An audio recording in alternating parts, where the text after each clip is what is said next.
Guys, we have another unboxing video for today. Yes, ito na. Ayan po. So, from Shopee again siya. Okay, so buksan na po natin siya, no.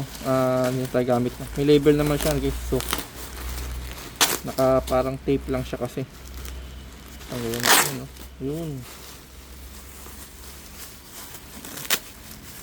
Ano ba to?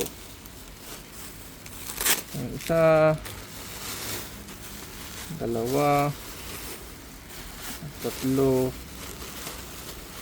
apat, lima, anim, pito, walo, siyam, 10,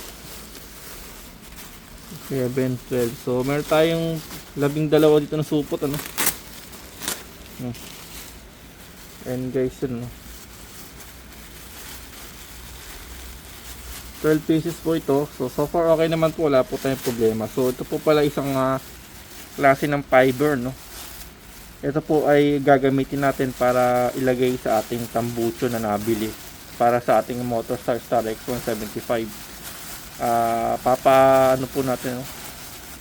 Papaayos po natin kasi siya, kaya ito. Talagyan siya ng mga fiber kasi yung sinek natin yung pinakamismong fiber pala niya. Ano pala siya, ko parang konti lang yung ano, hindi pala full screen na hanggang dulo.